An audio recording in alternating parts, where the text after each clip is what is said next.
Now,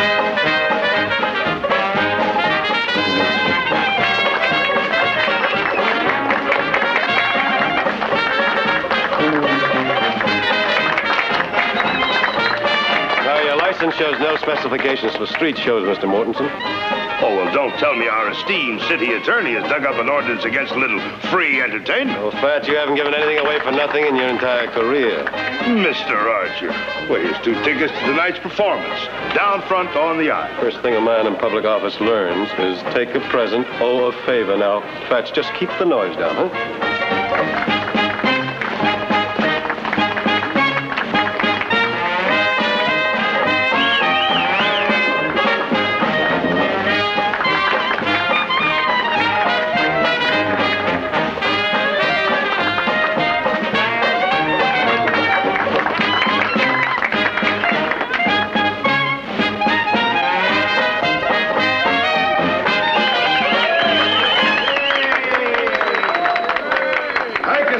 Ladies and gentlemen, and now for the piece de resistance, the most exciting act that's ever appeared in our fair city of Stockton. The lovely lady with the face of an angel and the voice of a nightingale, the sweetheart of the Sierras, Miss Liberty Keene, ladies and gentlemen. She's been called the songbird of Sacramento, the golden voice of the Golden State. And you will hear that lovely voice on our stage here this evening. Let's hear something now. Well, friend, we can't do a whole show here on the street, but if you'll be in our theater tonight... Let's hear what she can do. Come on, girlie. Give us a sample. Oh, well, now, look, friend, I just got through telling you that we can't... You gonna start singing a song, or do I start shooting?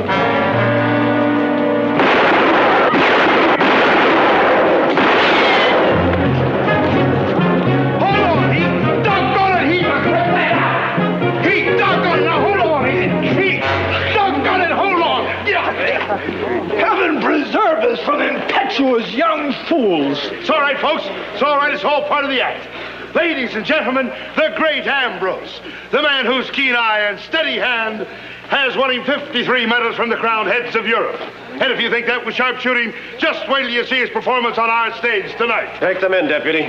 There was no real harm done, Mr. Archer. Fats here was just drumming up business for his new show. I know what he was doing. And you heard what I said. Well, I'm gonna have to run you in for this, Fats. Justice will triumph, ladies and gentlemen. Never fear. The curtain at Mortensen's Theater will go up at 8 o'clock sharp tonight. Round up your songbird and let's go.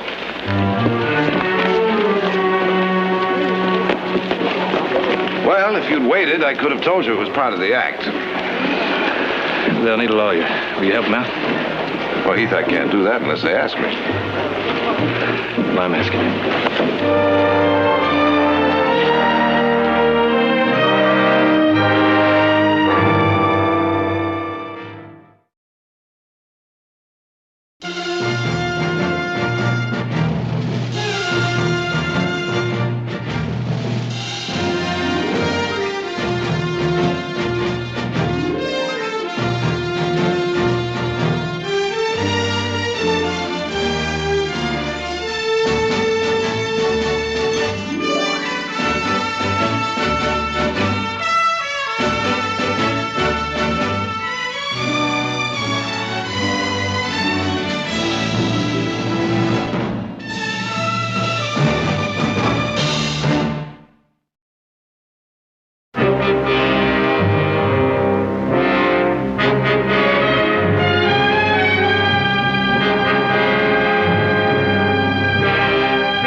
And may call it entertainment. But the fact is, discharging firearms on a city street is in violation of Ordinance 116 and punishable by a fine of $300. $300? Archer, you know I can't spare that kind of money. Well, it seems to me you have enough money to hire very expensive legal counsel. Oh, well, Mr. Mortensen and I have a little agreement. Best seats in the house for opening night, right? Fred, it seems to me that under the circumstances, $300 is a bit excessive. Well, if your client prefers, perhaps he'd take the jail sentence of 30 days. Oh, come on now, Phil. We're only dealing with the Fats Mortensen gang, not Quantrell's Raiders. Is that the latest in San Francisco sophistication? I mean, this is a little out of your current bailiwick. What is your interest here, Jared? Well, like any other citizen of Stockton, I think I'd be disappointed if the show didn't go on. So would I. What happened out there today could have caused serious trouble. Oh, settle down, Phil. Anybody hurt? Any damage done? That's besides the point. Wasn't anything to boil over about. Well, what do you want me to do? Ignore the entire incident because Jared Barkley is involved? Well, now, it seems to me that the punishment ought to fit the crime. Fred, why don't we have Mr. Mortensen do a show at the orphanage as a condition of his release? Agreed, Fats? Well, fine. All right, it's settled then. Now clear him out of here. Mr. Barkley, thank you very much. The tickets will be at the box office. Liberty, my dear? Well, it's apparent to me, Sheriff, that you and I have to reach some kind of understanding about our respective duties. Now, don't go puffing up like a turkey gobbler, Phil. You're fresh in your job, and I've had mine for 10 years. I can see I'm going to have to cure your buck fever just like I did Jared's when he first took over your job. Well, I remember. If you'd like to hear the sad story, I'll buy you a drink. To celebrate what? How the big-time San Francisco attorney got the best of a small-town lawyer? No, thank you.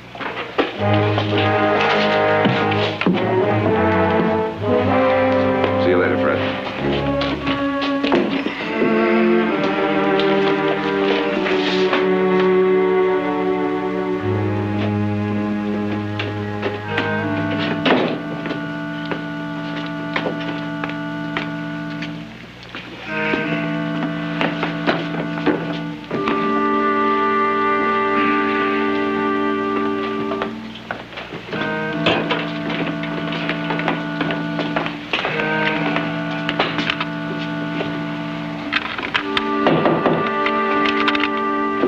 Liberty?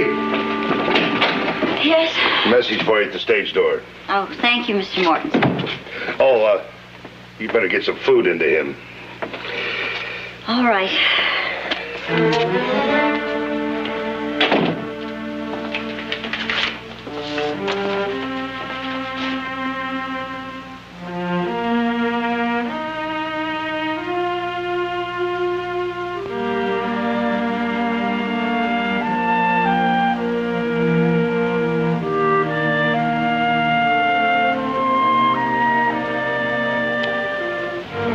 To Heath Barkley, who has health, wealth, and I hope happiness.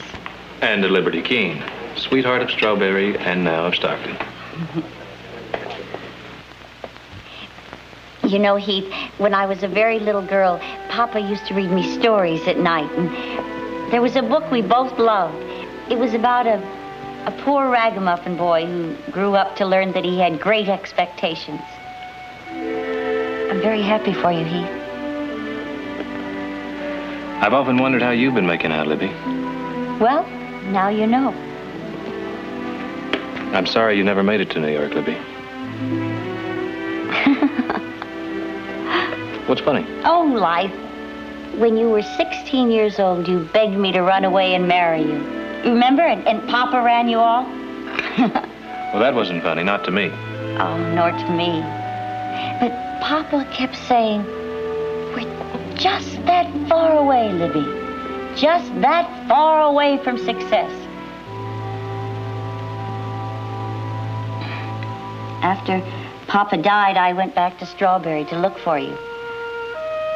But it was too late. You'd already gone.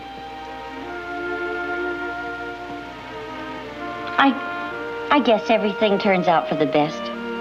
Did it, Libby? Just think, if I had run off with you that summer, why, right now, you wouldn't be a dashing, eligible bachelor entertaining actresses with champagne suppers. Well, I don't make a habit of it. The suppers or the proposals. I know that. Any other man would have arranged this whole supper just to show a girl what she missed. Not you. You're kind and concerned. It's almost as if you still cared a little. You don't stop caring about people just because you're separated. Heath, if only we could turn time back. If we could just be the way we used to be. But I guess that isn't possible. But I had tonight, and I'll always be grateful for that. That sounds like you're saying goodbye. That's right. But why? Well, I'm not sure what time the saloons close here in Stockton, but when they do, the great Ambrose will come weaving his way back to the theater. And if I'm not there... And if you're not there, what? He'll either fall asleep in a drunken stupor or be waiting up for me in a wild, jealous rage. Well, does he have a right to be jealous? He's my husband.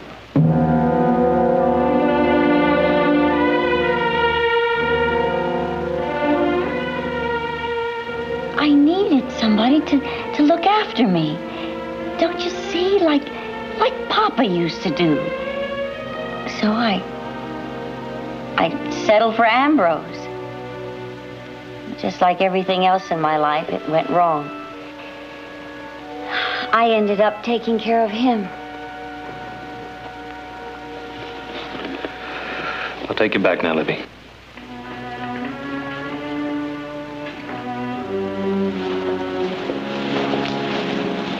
You're angry with me, aren't you? Well, I guess you have every right to be.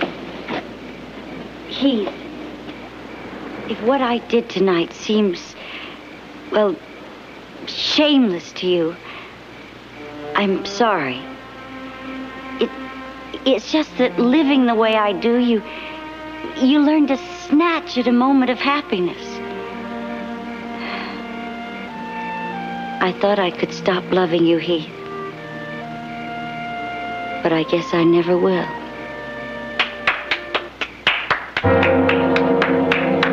A touching reading, my dear. But then you've made a specialty of these scenes, haven't you? No, he's drunk. Not that drunk, my dear. Just remember what I told you, I never kill. I never have to. I can place a bullet so that life isn't worth living. Goodbye, Heath.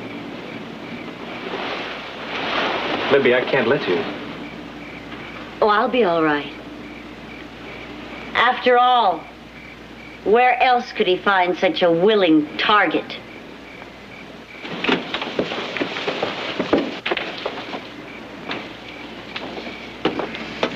My wife has a penchant for rich, young admirers. But strangely enough, she always comes back to me.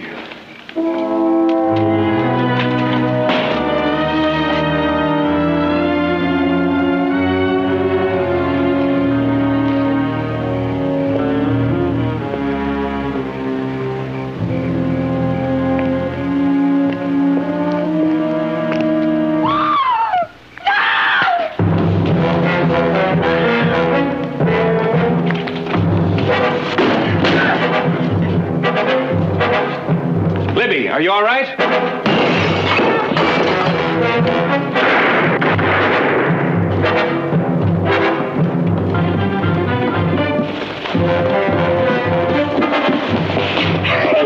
Hurry!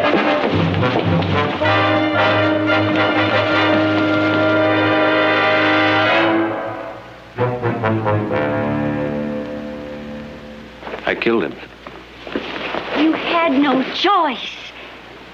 Don't look like that, darling. It was the only thing you could do.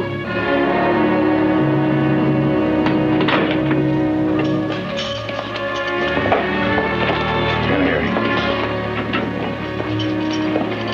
Well, Heath Barkley. What'd he do, rob the Frisco Mint?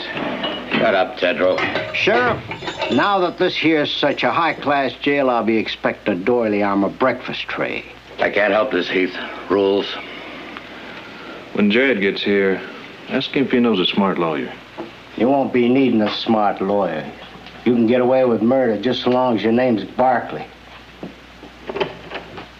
You said you knew Heath Barkley in the mining camps. That's right. How well did you know him? I told you we grew up together. We were friends. Just friends.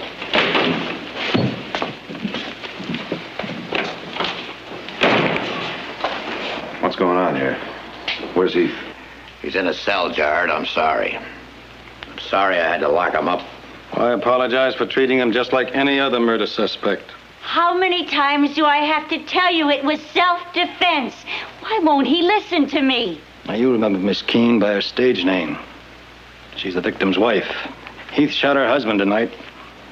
What makes you use the word murder? I believe I said murder suspect. At the moment, it's just a death under mysterious circumstances until the coroner's jury says otherwise. You're scheduling an inquest? 3 o'clock tomorrow afternoon at the theater where the shooting took place. Tell me something, Archer. Have you really got a case, or is this just a chance to make the Barkleys sweat? I'm not a fool, Jared. I have a case. A good one.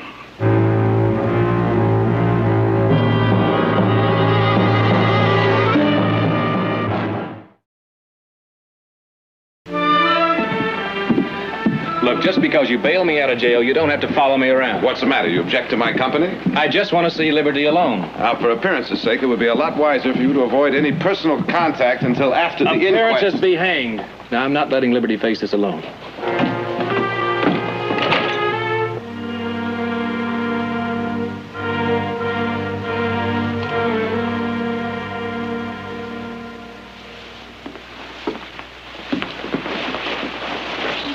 Oh, Heath, I was so worried about you. I got here as soon as I could.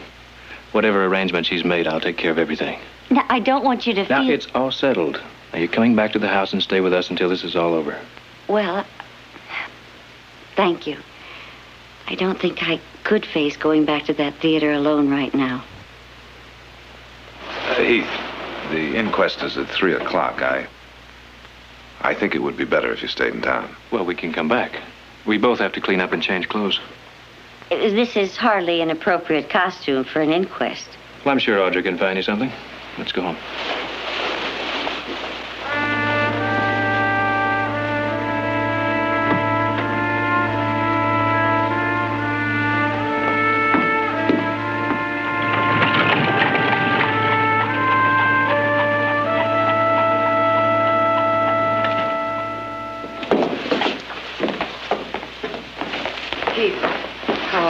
I'm fine, Mother. Is it all straightened out? I'll explain later. Mother, Audrey, this is Liberty Keene. I'm very glad to know you. How do you do? How do you do?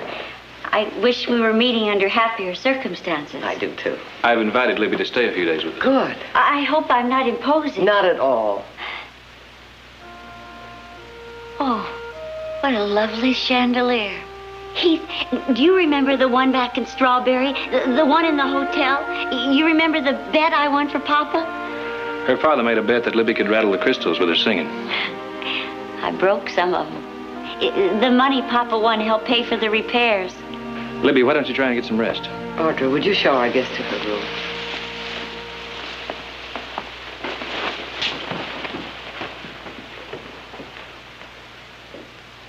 Come on, Heath. We got some talking to do.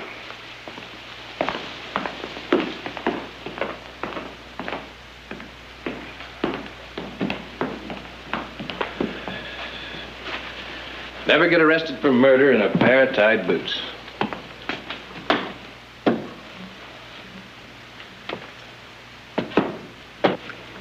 Well, Heath? Now, don't get that look. There's nothing to worry about. There's plenty to worry about. And the sooner you get that through your head, the better off you'll be. The great Ambrose tried to kill me. I shot him in self-defense. How many ways can I say it? Then why does Phil Archer call it murder? How should I know? He's much too smart to try for an indictment without some pretty good evidence. Happened just like I told you. Now, let me see if I've got this straight. You and the victim's wife renewed an old love affair over a midnight supper at the Alhambra Club. It was never an affair. Then you returned her to the theater at a rather late hour and were confronted by her understandably angry husband. He was drunk, crazy jealous. Life with him must have been hell for her. A relationship nonetheless sanctified by marriage vows. Jared, is this necessary? I'm afraid it is. Now tell me again what happened in that alley.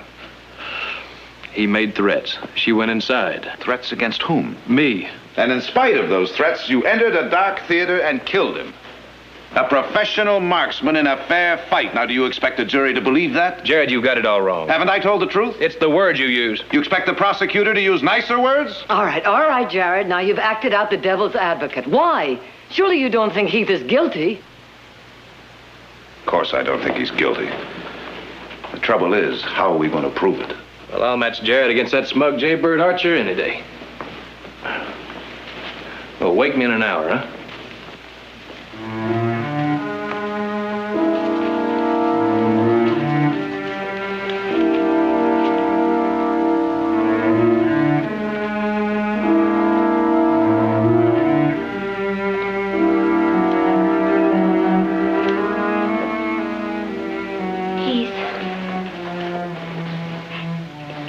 All right, isn't it? Sure it is. There's nothing to worry about. I will tell it just like it happened, and that'll be the end of it. Libby, I was raised on trouble. It'll be all right. Trust me.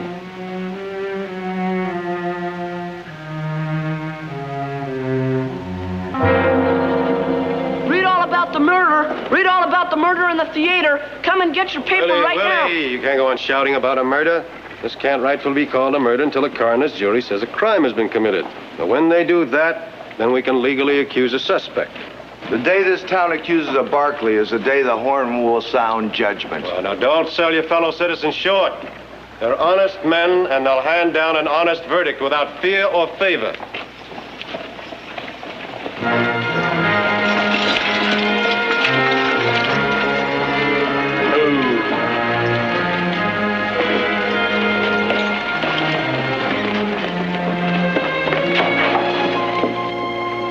Wonder how much it will cost him to get out of this. Heath was standing right there, right where you are, with a gun in his hand. Did he say anything? He said, "I killed him." I killed him. That'll be all, Sheriff. Thank you. Unless you wish to bring forward any other facts pertinent to this murder. The word murder, Mr. Archer, is completely out of order here. I stand corrected. And remind you that any defense of your brother at this time is equally out of order. And I remind you both that this is an inquest, not a trial, and I am in charge. You're dismissed, Sheriff. Do you have any further witnesses, Mr. Archer? Yes, sir. Call Mrs. Liberty Keene Carson, please. Mrs. Carson?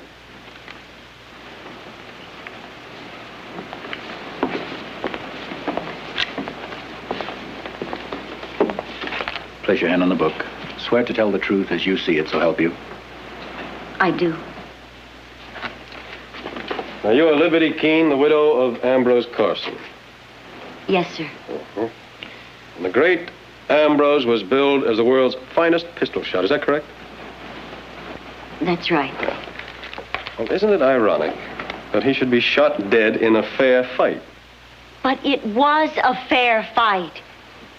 Ambrose had a gun in his hand and was stalking Heath when I called out to warn him. Well, madam, I find it very peculiar that you should show greater loyalty to a stranger than you did to your own husband. I told you before, Heath Barkley and I are old friends.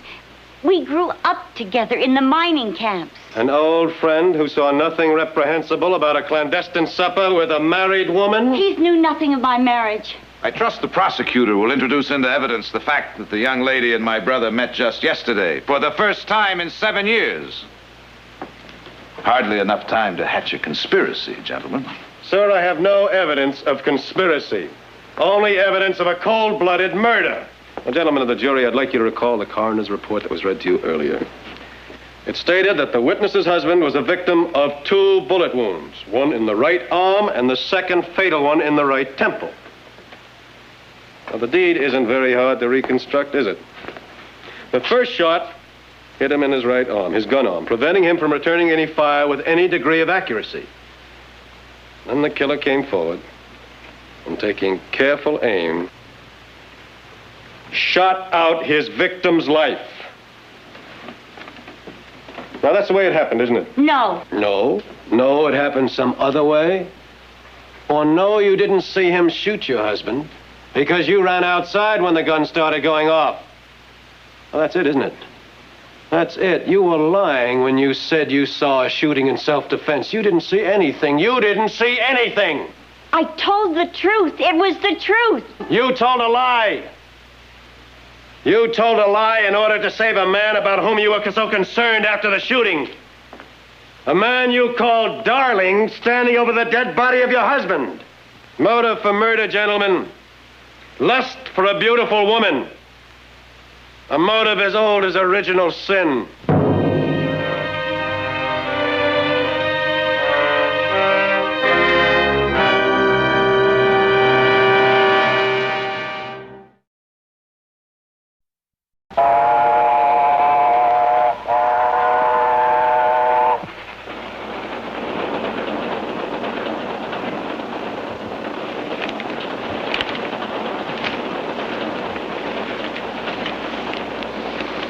Makes sordid reading, doesn't it? I heard the porter call you Mr. Barkley.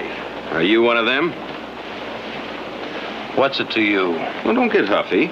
I'm Fletcher of the Oakland Bulletin. If there's another side to that story, I'm the man to see it gets into print. Anything to say? Nothing. Been a Salinas horse auction. Kind of a shock, huh? You might say that, yes. I guess right now you're wishing the old man's cold had never come out of the woods.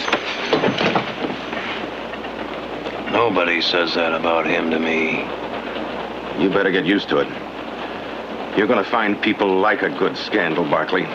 And when the mud's on you rich ones, they like it twice as much.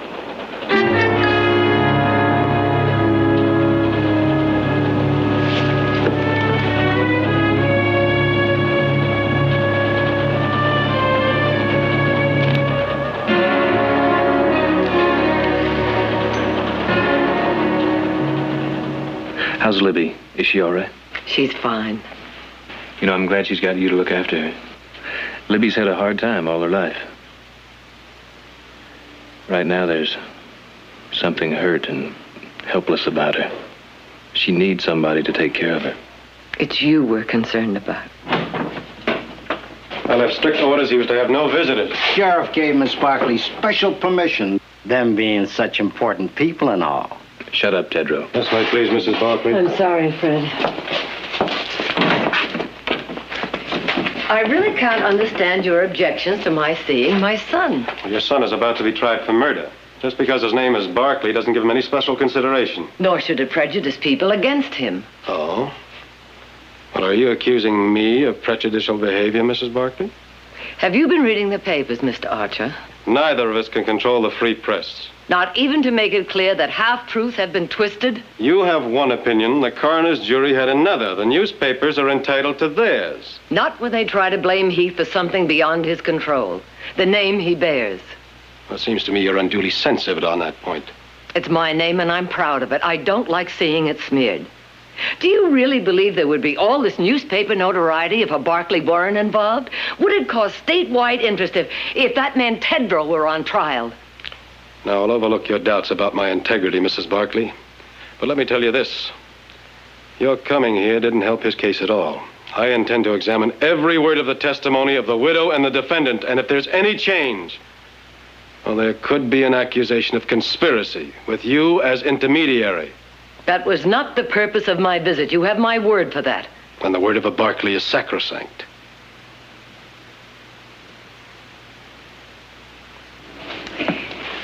There's only one step from envy to hate, Mr. Archer. And I think you've already taken it.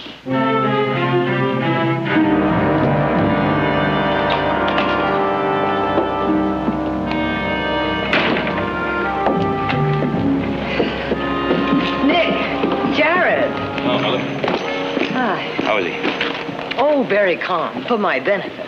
I'm afraid you can't see him. Bill Archer says no one but Jared can see him until the trial. Well, I just want to tell him I'm back and he has nothing to worry about, is all. I'll tell him, Nick. See you both at the house.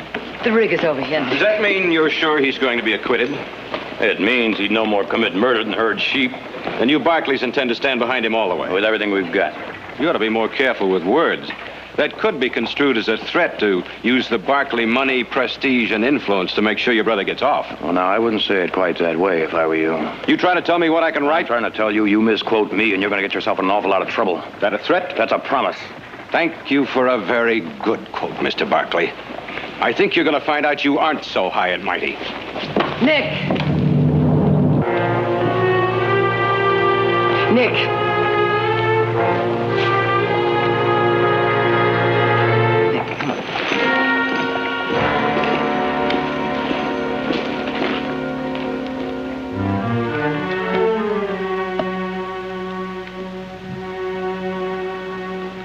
Thank you.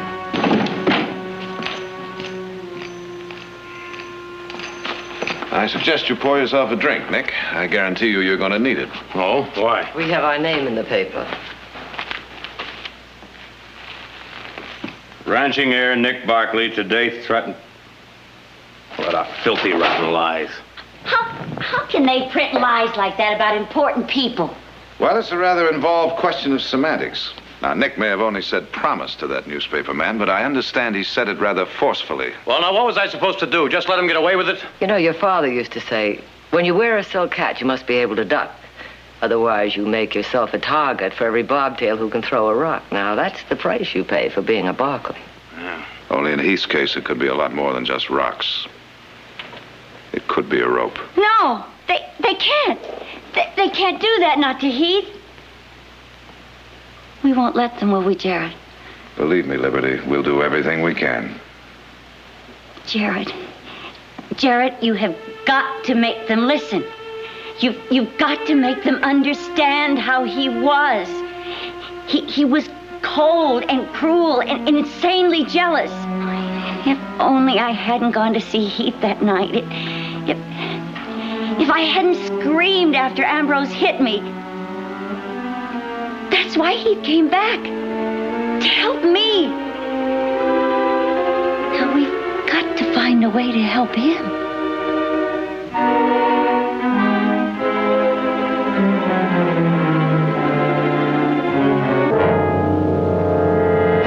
What do you mean you're going to get another lawyer to defend me? Now, calm down, will you? Porter Hammond is one of the best. He's a master with the jury. The prosecutor wants to see you, Jared. It's important. All right. Jared.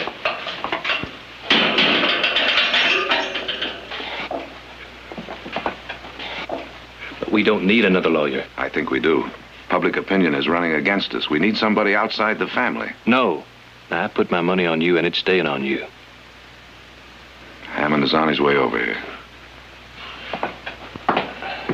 I'm starting to feel sorry for you.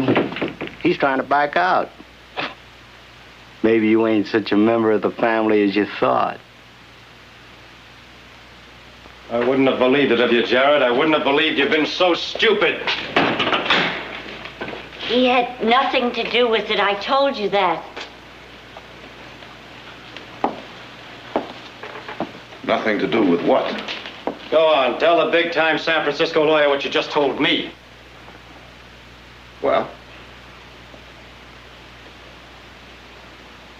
I killed Ambrose. Well, doesn't that surprise you, Barkley? Archer thinks you put her up to it, figuring a jury would go easier on a pretty woman. Well, Liberty, if you're telling the truth, that means that Heath is lying, doesn't it? He must be taking the blame for you. Heath knew nothing about it. The theater was dark. He didn't see me fire the shot. With the what? With a gun you just happened to have in your hand? The gun case was on the table. Ambrose had one. I used the other. And you claim that in the dark, with all those bullets flying around, yours was the one that killed him? I'm a very good shot. Really? Sheriff, let me have your pistol. We'll check and see how well Mr. Barkley has coached you. Don't push me too far, Phil. I don't need her to win this case, and you know it. Well, just in case you're tempted, we'll put her to the test. Look, that wanted poster up on the wall, the man in the poster. Go ahead, shoot him. Now, were your hands shaking that much that night? Go ahead, it's dark. The guns are going off. Show us how you hit him. Go ahead. Go ahead, you don't have the time now. Go ahead and shoot. All right. You realize you might have gone to prison if your ability to handle a gun had been any better? You lied here, and you'll lie on the stand.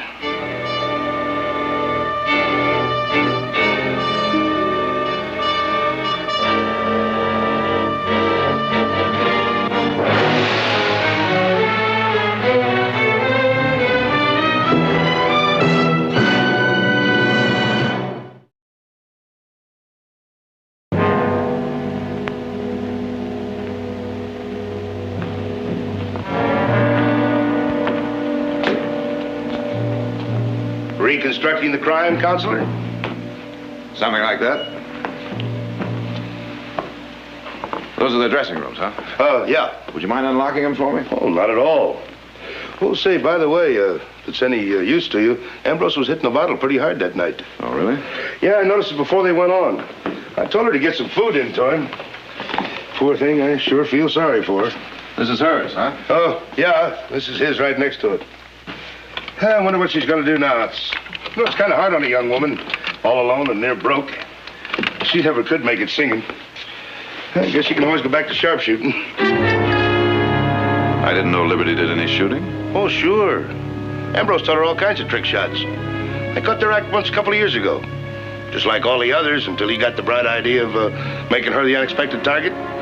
You know, kind of surprise the audience. Him pretending he's drunk and she's in danger. When you're finished, I'll be in my office. Thank you very much.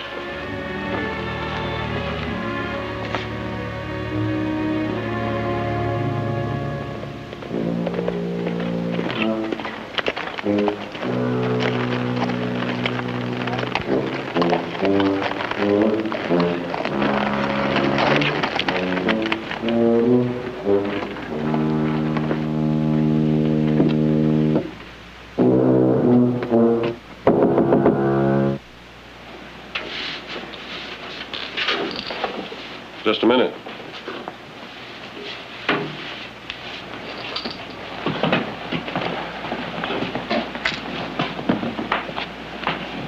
Well, may I come in? Well, is it something that can't be taken care of at the office? I've come to ask a favor, Phil. A big one. Come in.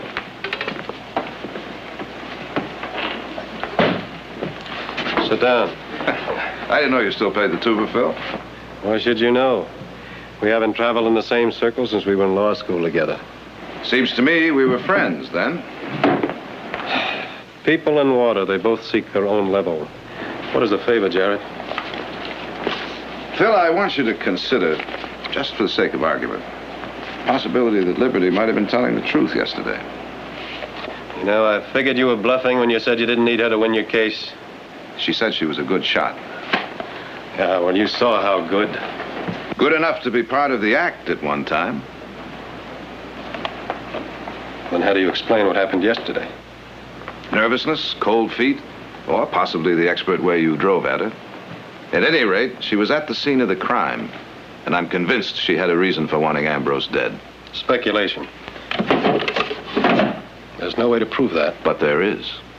We can compare the death bullet with a bullet fired from Heath's gun. How? The bullet was never removed. Why not? Well, Heath was found standing over a dead man with a gun in his hand. He confessed to the killing. There was no need to mutilate the body. Phil, I want to see those bullets. I want you to agree to an order of exhumation. That's the favor. He's buried in the churchyard. That's consecrated ground. I know that, but there's legal precedent. It was ordered in San Francisco 3 months ago. But this is not San Francisco. Here in Stockton, the dead have a right to sleep undisturbed. What's more important, Phil? Respect for the dead or justice for the living?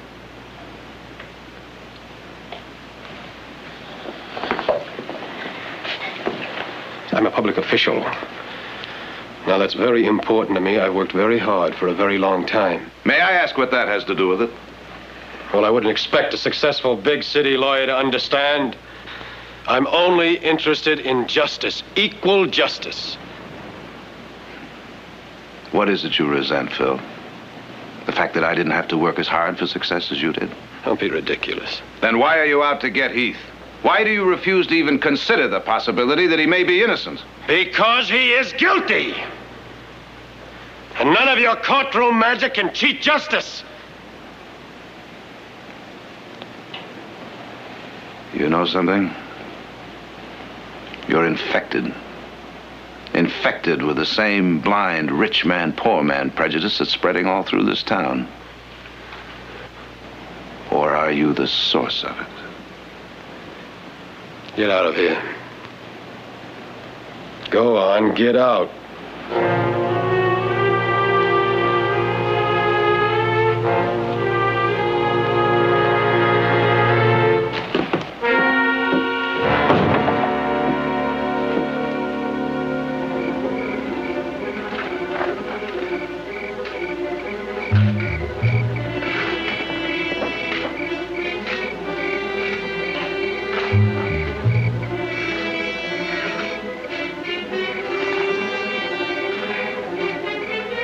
Sorry, boys.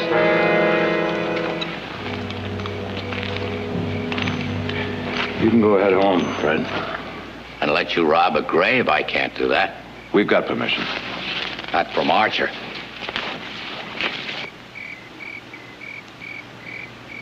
You went to the judge? We figure that bullet can clear Heath. Or put a rope around his neck?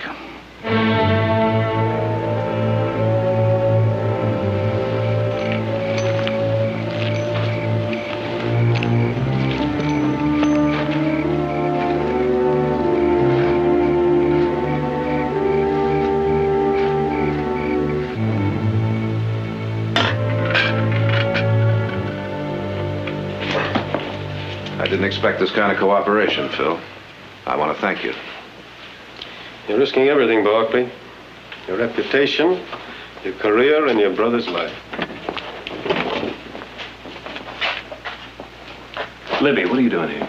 Mr. Archer said there may be a way I could help you. Well, that isn't quite correct. I wanted you here while we conducted this experiment. You see, Mr. Barkley has a theory that it was you who killed your husband. That's a lie. She couldn't have. I wish I had. I wish it had been me instead of Heath. Jared, you leave her out of this. I'm afraid I can't do that, Heath. You see, bullets from the same gun have identical markings and weight. Now, we're going to compare the death bullet, the one on that scale there, with the bullet from Heath's gun. This is your gun, isn't it? That's right.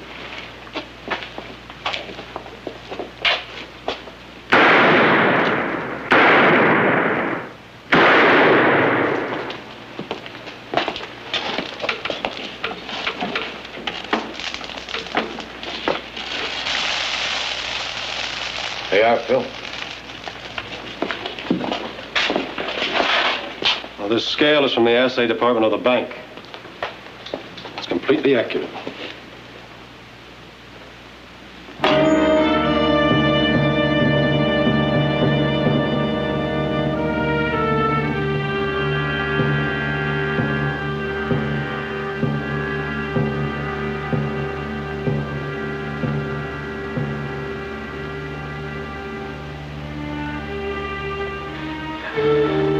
I was so sure. I was so very sure.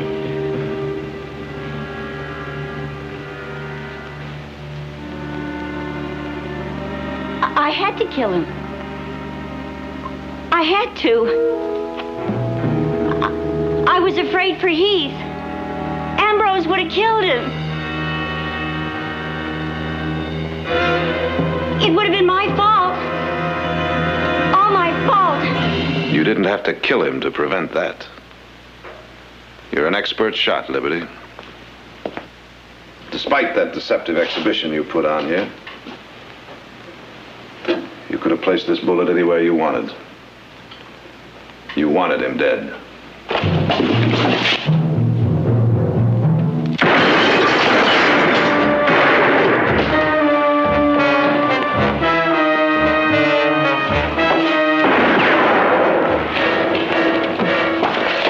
She won't shoot me.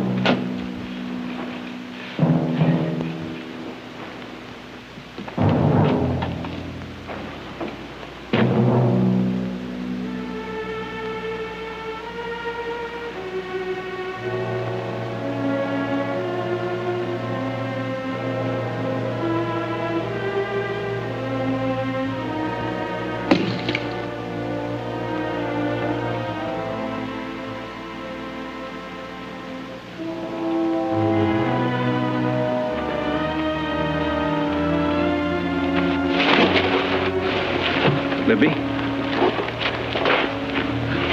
Libby. I'll get a doctor. No.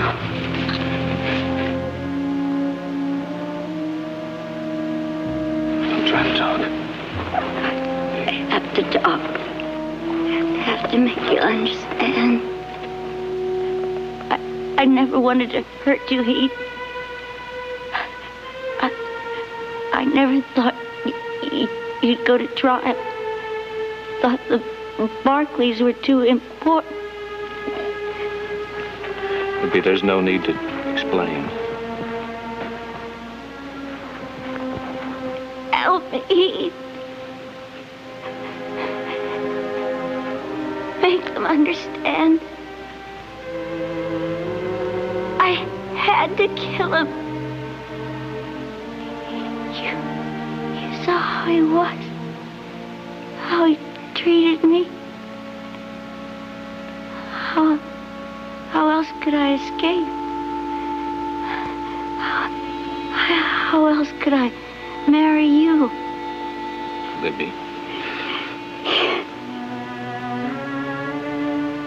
Where are all the bright lights Papa promised?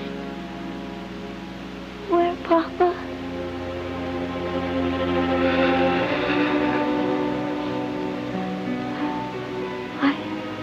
I came close, Papa.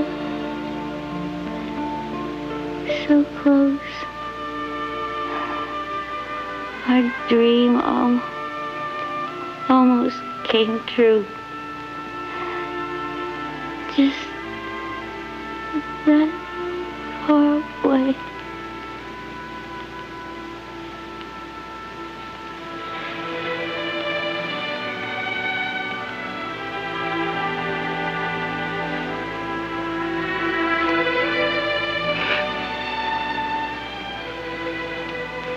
Libby?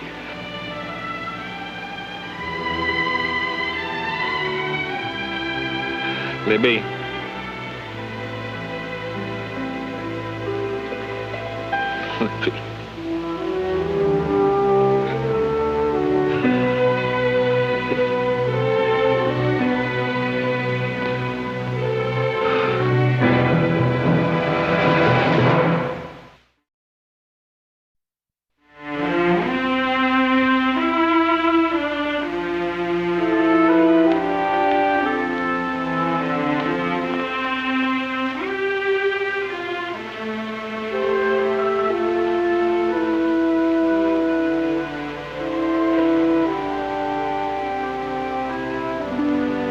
I don't like to see you punish yourself this way. They're both dead. She killed Ambrose because of me. No. She killed him because she was too weak at 16 to live your kind of life, and too weak at 25 to live with her own mistakes. I keep remembering when we were kids, all of the things she wanted. And all her life, they were just out of reach. Just that far away.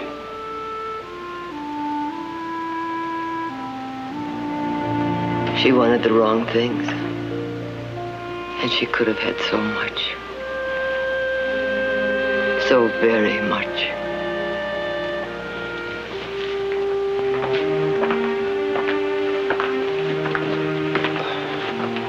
I've come to apologize.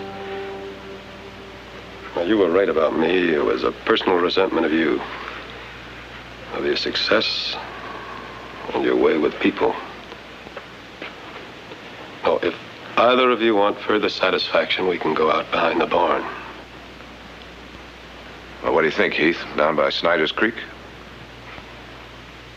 Well, since there isn't going to be any trial tomorrow, we can see if the fish are biting.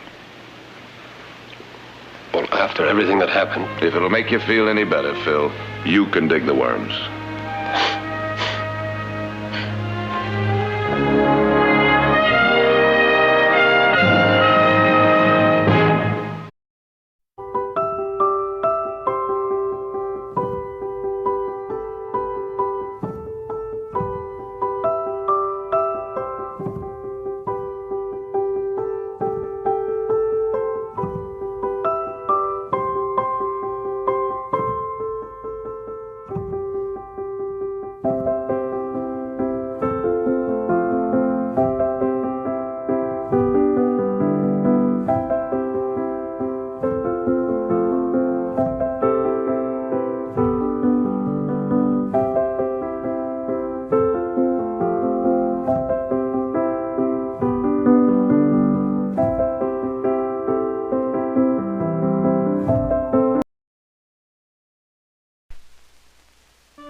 Fine-looking paint job. Boy, howdy, it sure is. Did Diego do it? Come think of it, I did. Oh, come to think of it. Well, I knew I'd be riding with a beautiful lady on a fine spring day. Couldn't have a wagon that wasn't fitting. Well, well, going someplace? And you didn't forget my fishing tackle. Wrap safely in that rug. Ah, you think of everything.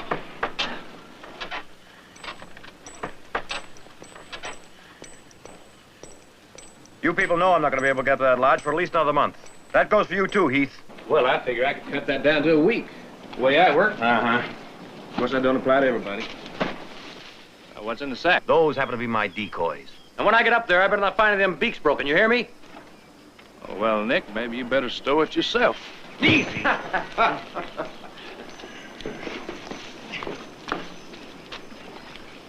All this could have waited for another week or two. We have all that spring plowing to do, Mother. I know, but the thaw came early, and I thought it would be nice to get the house open, just in case you could get up there. Well, I might be able to fit it in one day, but no more. How soon? Next weekend. Now, listen. Anything you find over 4 pounds in that stream up there is mine.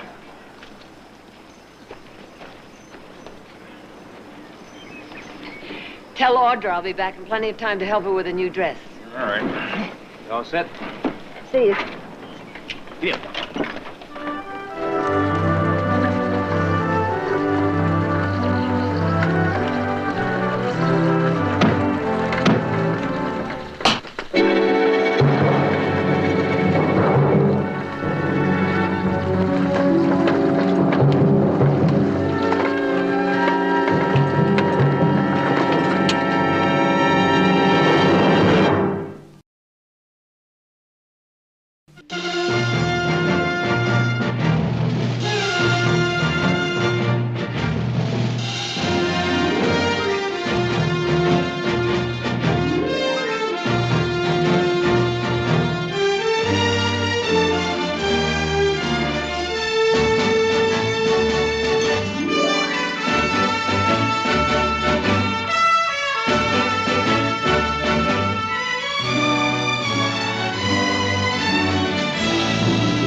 How'd you like to take them? I've just been waiting for you to ask. Ah!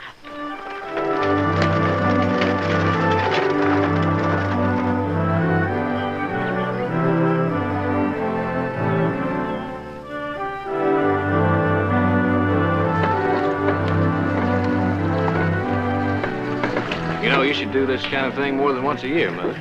Should I? Why? Oh, the sun, the wind, the smell of spring. It's all right there in your eyes. Well, now, that's very sweet of you, Heath. But I think it's more than the sun and the wind and the spring. What then? Oh, I don't know. Driving this team, being useful to my family.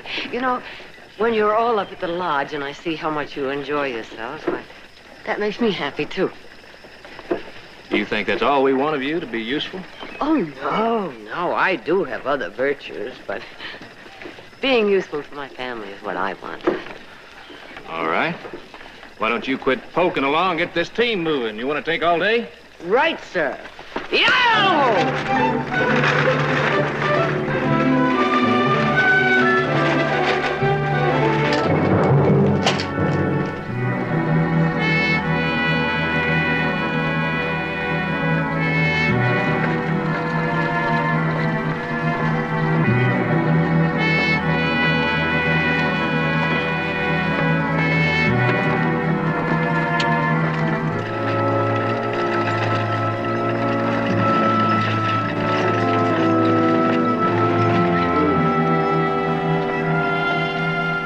I was sure the roads would be dried by now.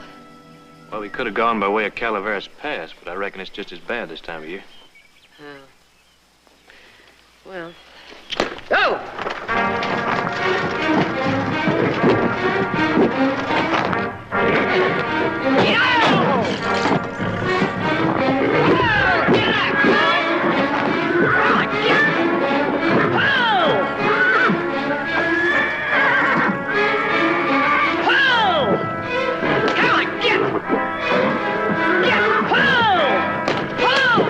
Want me to take him? No, I can manage. Yeah! Hold it. Whoa, boy.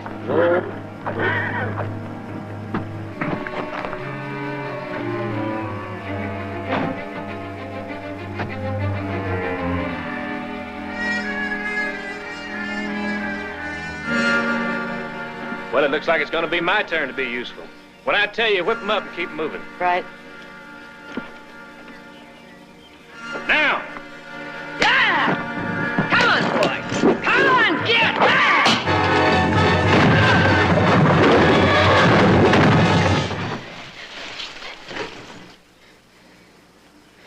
Oh, my God.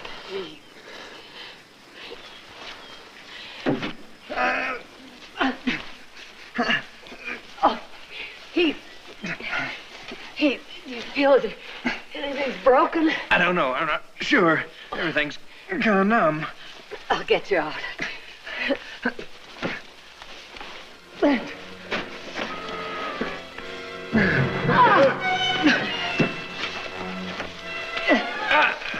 You can't lift it. It's too heavy.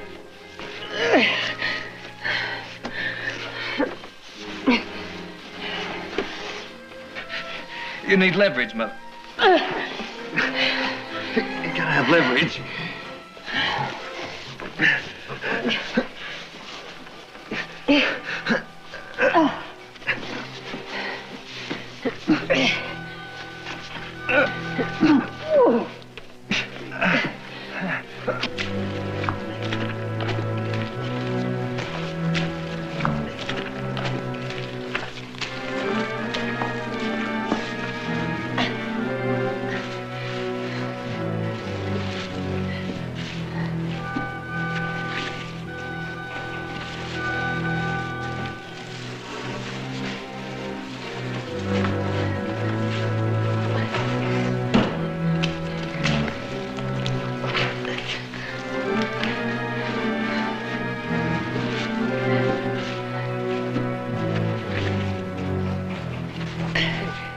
I don't know if I can lift it. If I can, it will only be an inch or two. That'll be enough, Mother.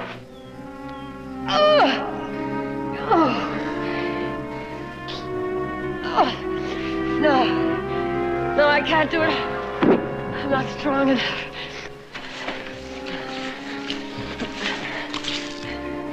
All right. It's all right, Mother. Someone's bound to come along. Why couldn't I have waited? I should have known the trails wouldn't be dry enough. Mother, don't. Listen, there's some rope in the driver's box. You can loop it around the wagon and up around that tree and get one of the horses to pull. All right, I'll try.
Try it again.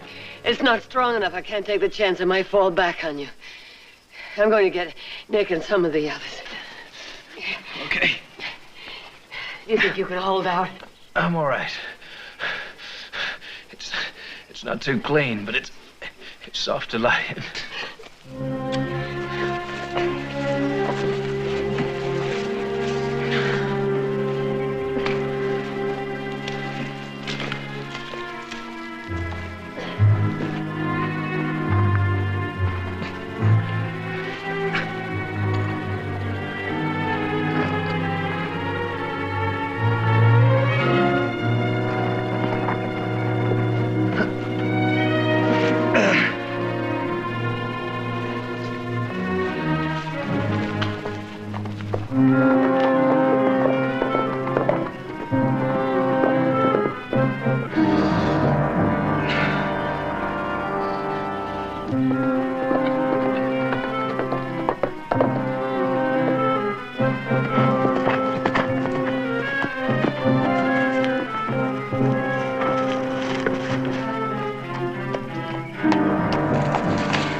Please, I need help.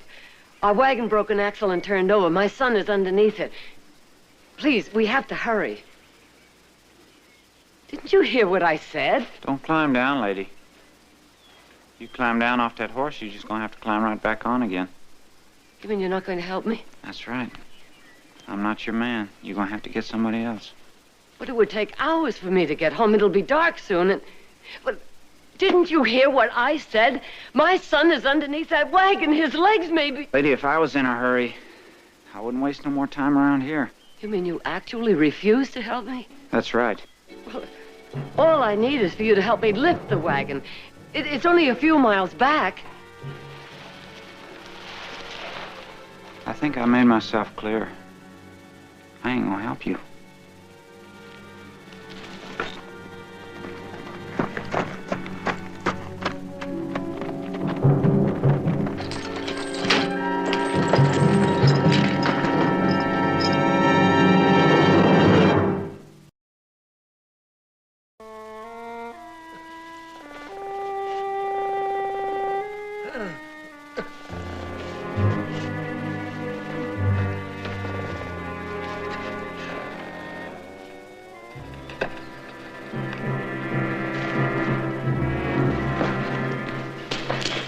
Mother? Yeah. Hope. Yeah, it's sinking.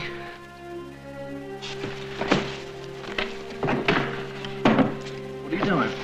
Oh, you just have to trust me, Heath.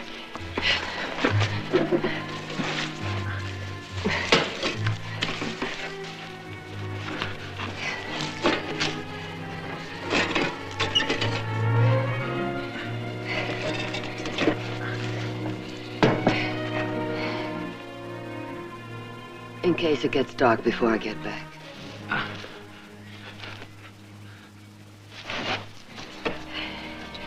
You think you can hold out? I'm all right. I'll be back with help. Hurry, Mother.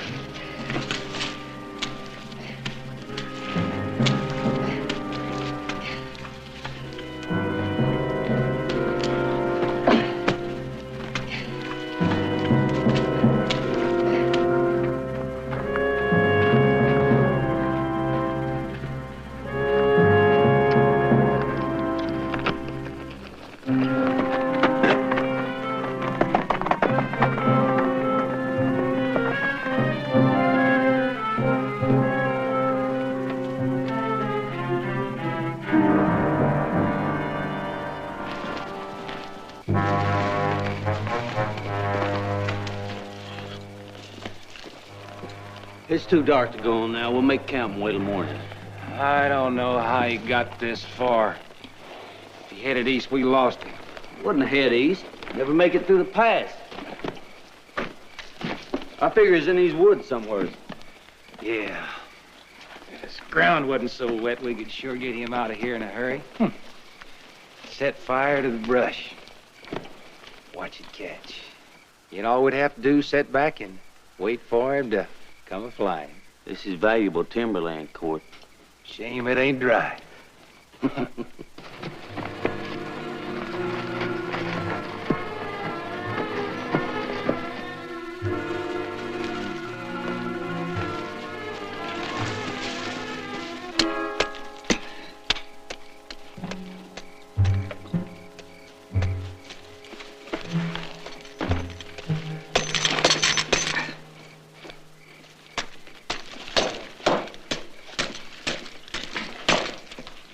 Now I understand. I still need your help. Don't come any closer. Lady, if you shoot me, you're going to be just as far from help as you are right now. I don't think I'm going to have to do that. A man who would risk his life escaping from a chain gang is too eager to go on living to let himself be shot for any other reason. And you'd do that? Oh, the way I'd shoot a mad dog. Well, I sure ain't going to argue with that. I want to stay in this game too much.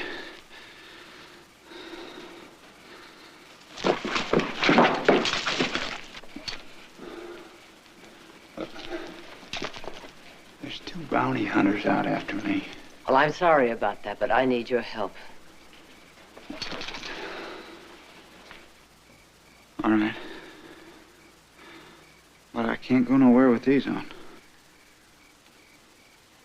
Lie down. Huh? Lie down. Put your feet up there. Go on, put them up. I think maybe you ought to let me do it, though. Now, lady, if you hit me, you're gonna have 2 helpless men on your hands. Only one is helpless, my son. Now hold still. Wait. Go on.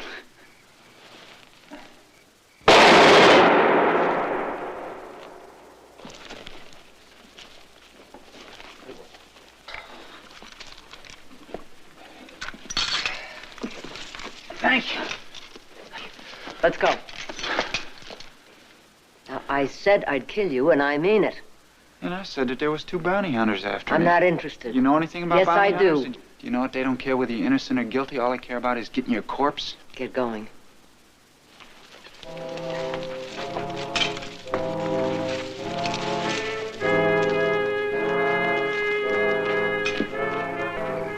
Whatever you're thinking, forget it. Shut up! Shut up! Shut up!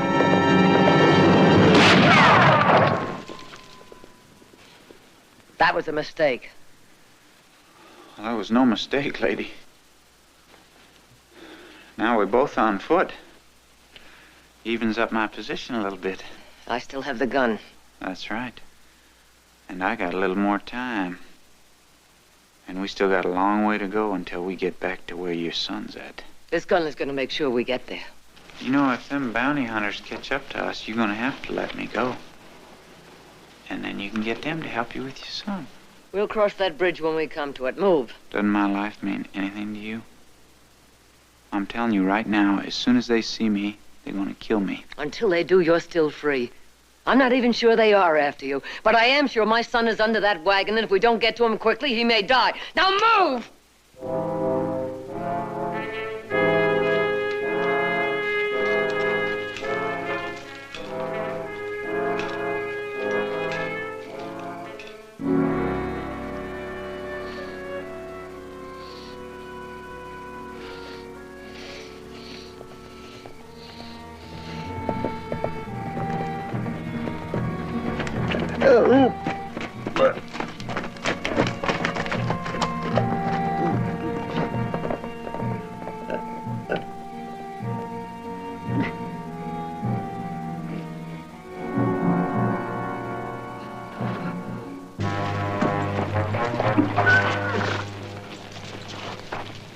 We might stand a better chance of catching him in these woods if we split up. Uh-huh. And if you catch him, you don't have to split the reward. Is that it? We stay together. You don't trust me much, do you? Nope. No more than you trust me. Yeah. Slow down. I said slow down. What's the matter? Pace too fast for you? I'm just trying to pick up a little time. I'll get away what you want. It'd be pretty hard to do with my ankle swelling up like this. Yeah, but you'll keep trying. That's right. How far is it? No more than a mile. You better hope it ain't no further than a mile. It's gonna be the longest mile you ever walked in your life. Go on. One eye on the trail and one eye on me. Come on, come on.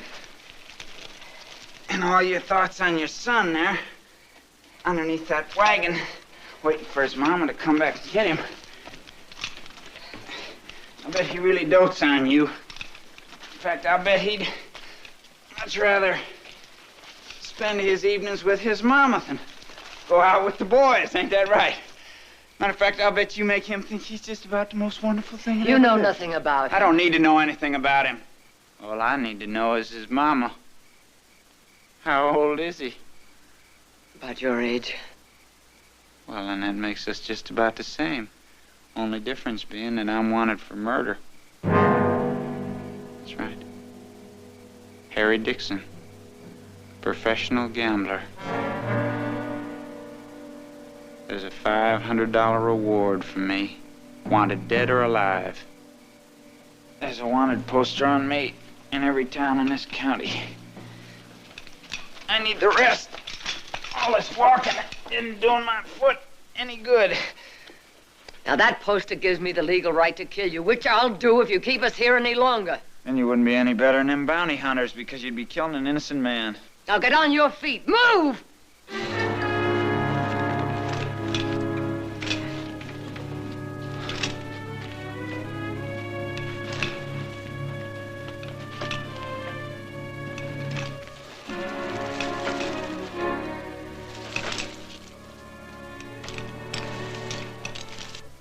You gotta stay awake. You hear me. You'll die if you don't stay awake.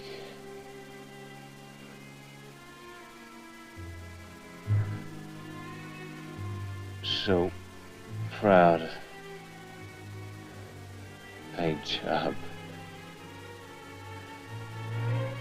Should have checked wheels. Wheels.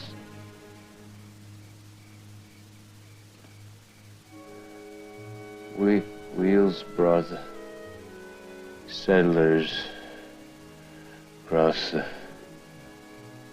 prairie, forded the rivers, rolled up over the mountains. Should know who invented the wheel.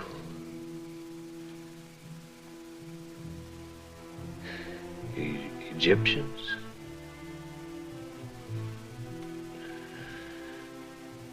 Don't know half enough about the world you live in, Heath Barkley. Awful lot to learn, study. Jared studies law. Nick studied Gene. Good men. Oh, fine brothers for a man to have.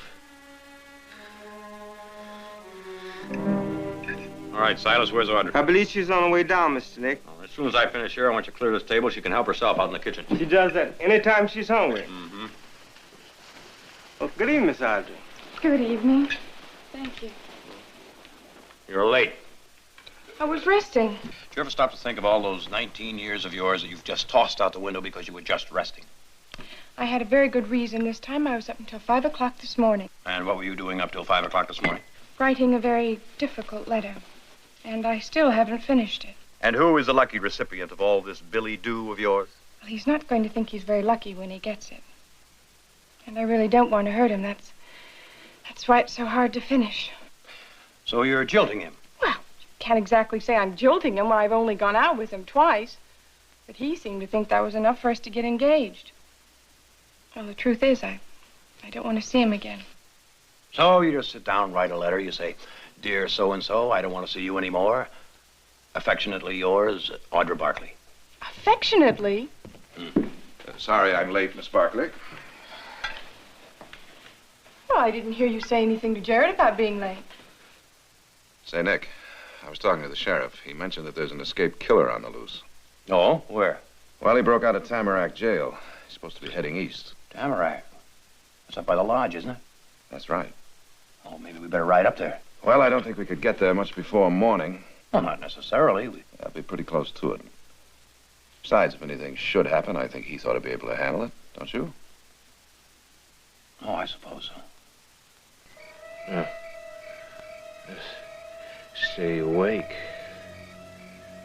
Stay awake. Mine eyes have seen the glory of the coming of the Lord. He has traveling out the vintage with grace, wrath, stole.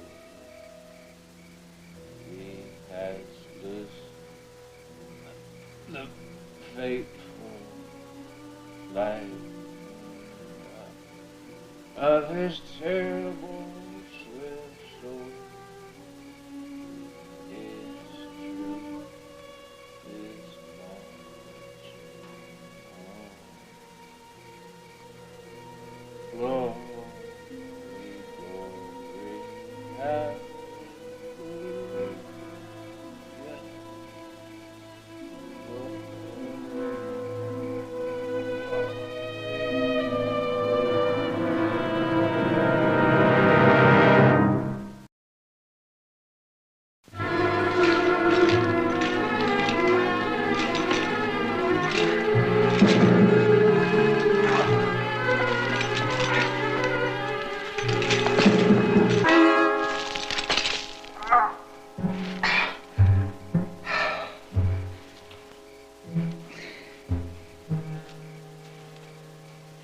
Get up. I can't go on. I told you this leg was going to start to act up. Oh. Look here at the ankle iron. It was loose when we started. Look at it now. I've looked and you can still walk, and when you can't, you'll crawl. Now get on your feet. Ow.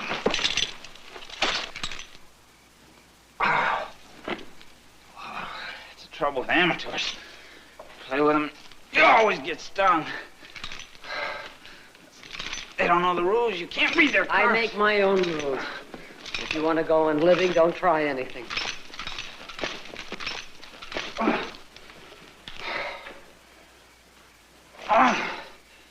What else would you do besides kill an innocent man for that angel boy of yours? Why do you hate him so much? Why? Because you're forcing me to give up my life for his, that's why. When you got him home safe because of my help, and you turned me loose to be hunted down by them bounty hunters, ain't neither one of you gonna care about my being whipsawed. You sure you're gonna be able to sleep all right when you realize that you led me right to those bounty hunters? I don't know. You may be innocent, I don't know. But you still have a chance, and my son doesn't unless you help. Now get on your feet!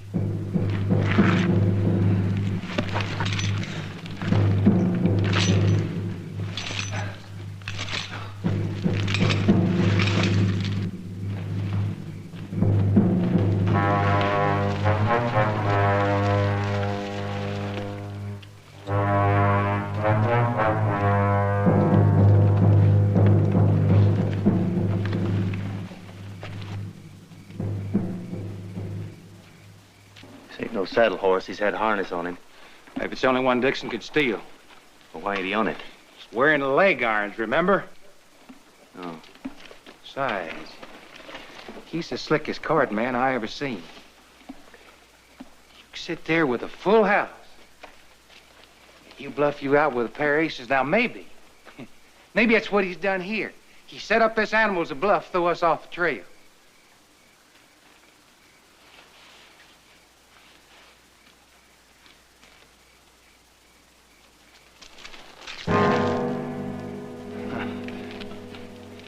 Looks like it was shot off, don't it?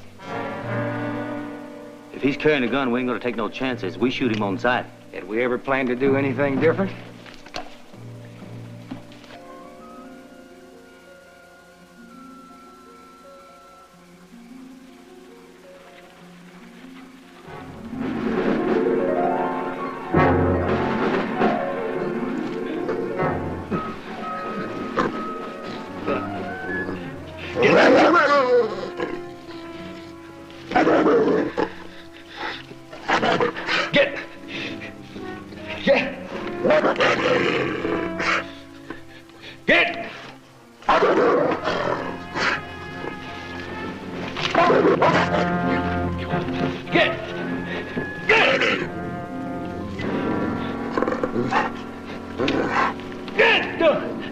Find yourself something dead. There's nothing here for you.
No, that way.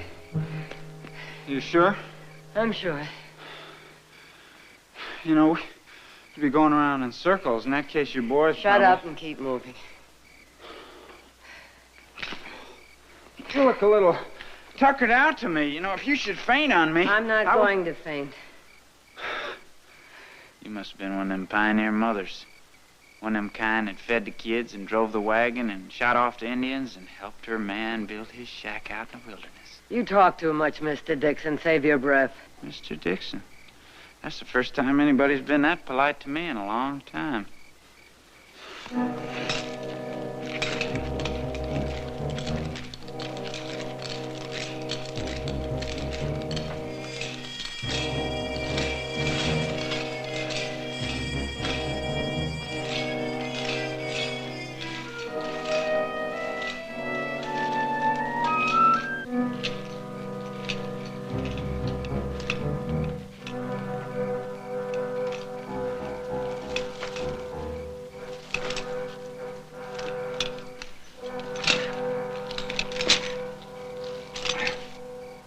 You sure this is the right way?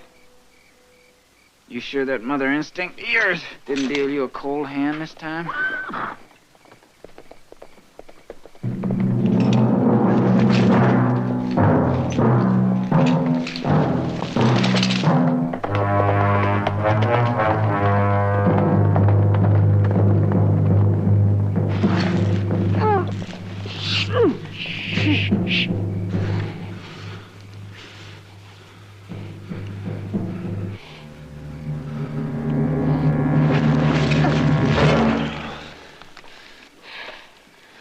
Get over there.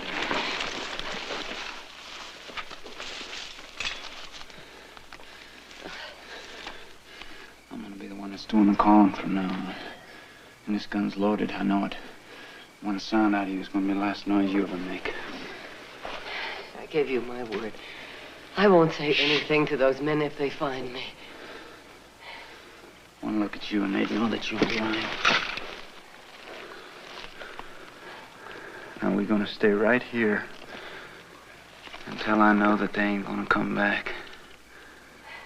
And then you can go. You may have been innocent before, but you're not anymore.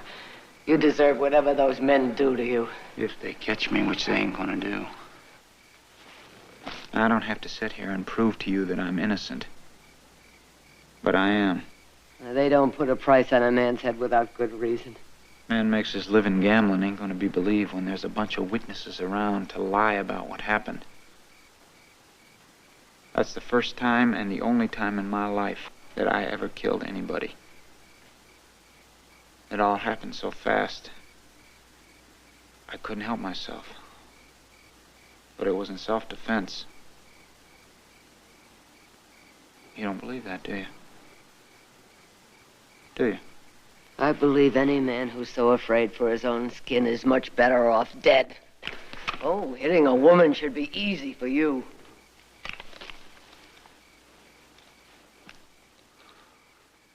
You don't know much about bounty hunters, do you? I've sat at tables with them and I've taken their money.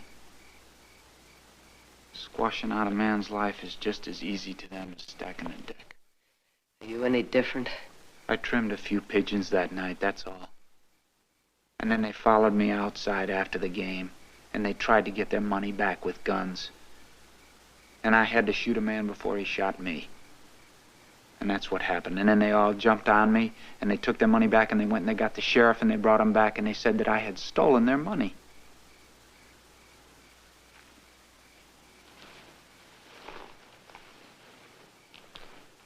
They were well known in the town. I was a stranger. And no one to speak up with a stranger. Not even the people who saw you win. That's right, no one. Not one soul. Not even my own mother. Your mother? Yes, ma'am. My own mother.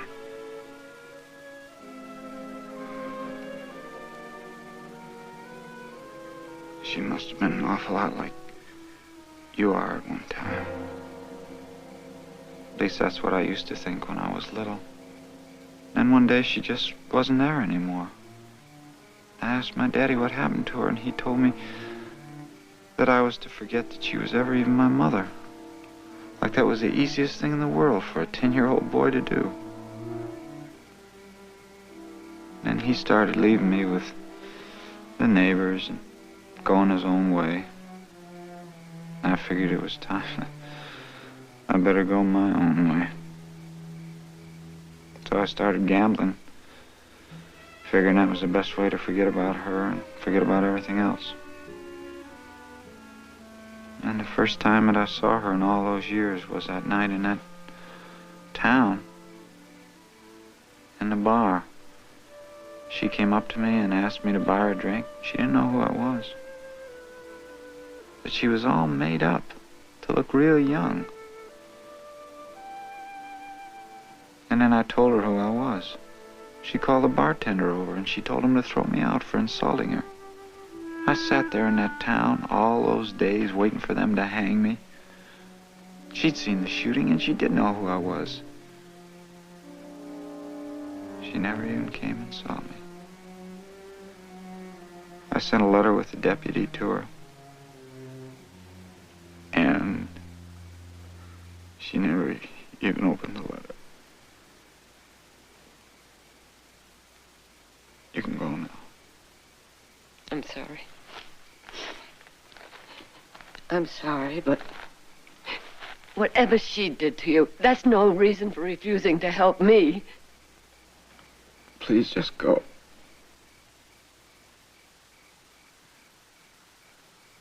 Oh, you feel sorry for yourself, don't you? You're so full of self-pity you even hate my son. Because his mother happens to love him, you'd rather see him dead than raise a hand to help him.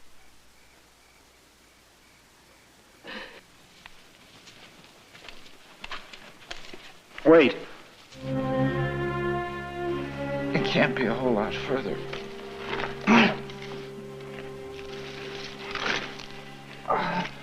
If my leg can hold out.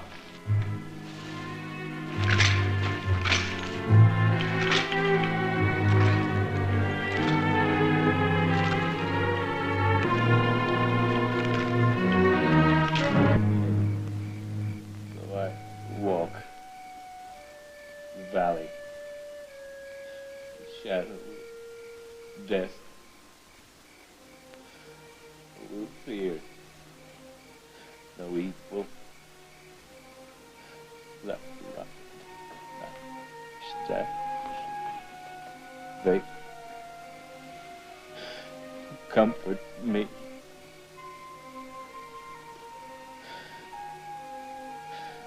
They comfort me. Oh God, why doesn't somebody come?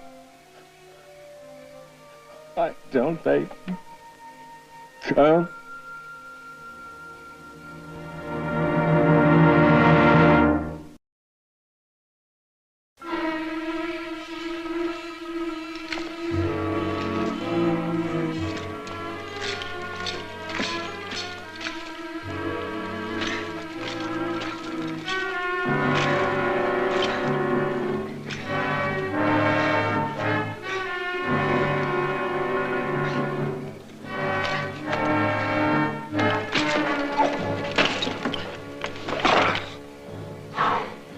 I think we're almost there. I couldn't even crawl. I can't. Let me look at it.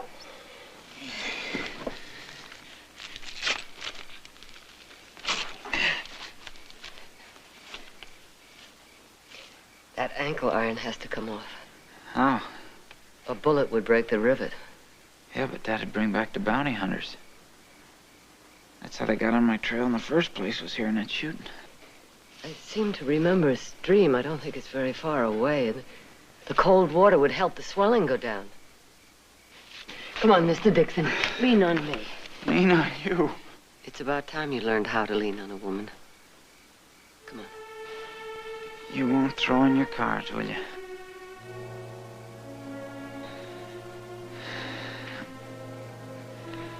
I can't. I can't even make it to that stream.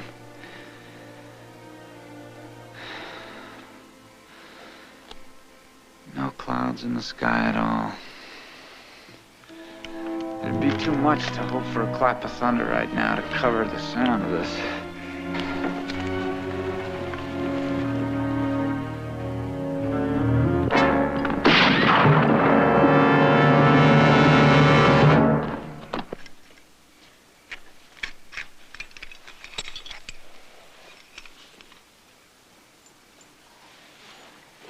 Try and stand.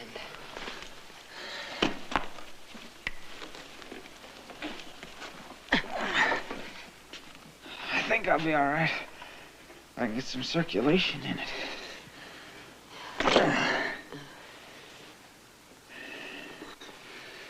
You know, you were right. I think I did envy your son.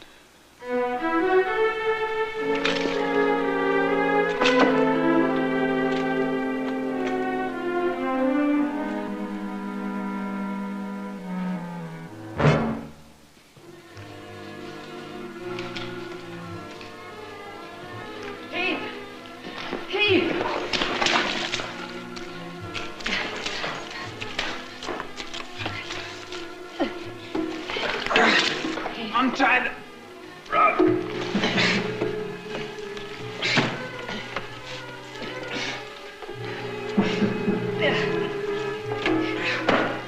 Now, we'll get the trunk. Here, I'll lift it.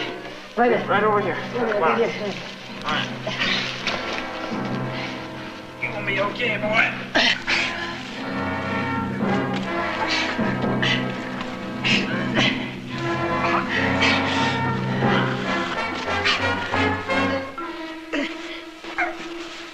No,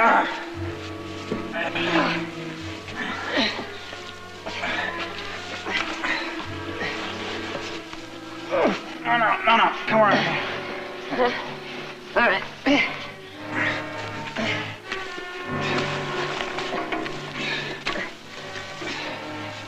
Now.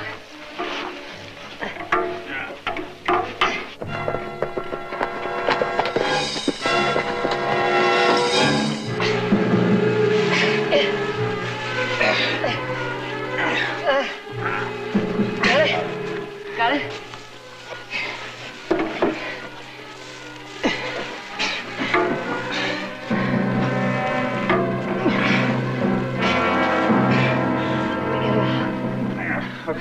Now, pull.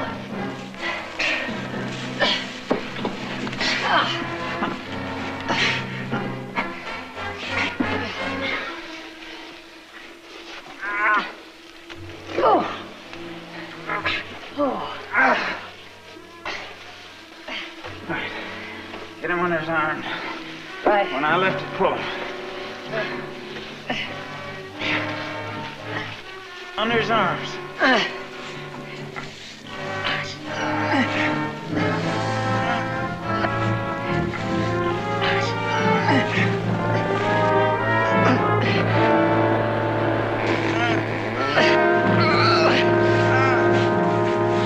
Get him out of there!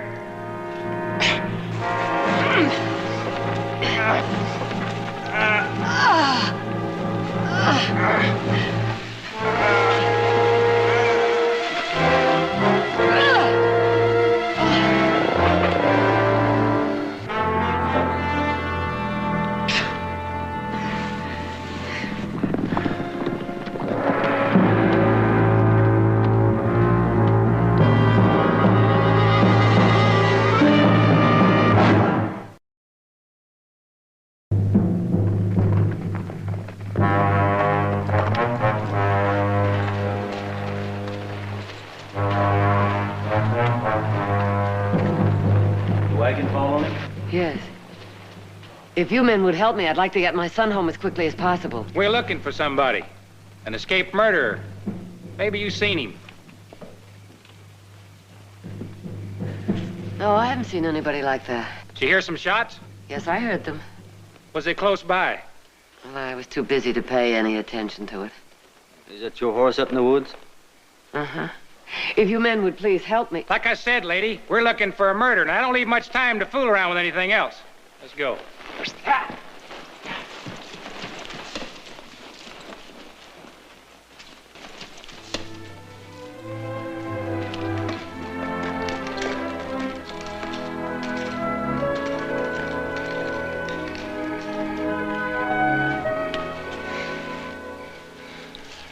That man who helped you, is he the one they're looking for?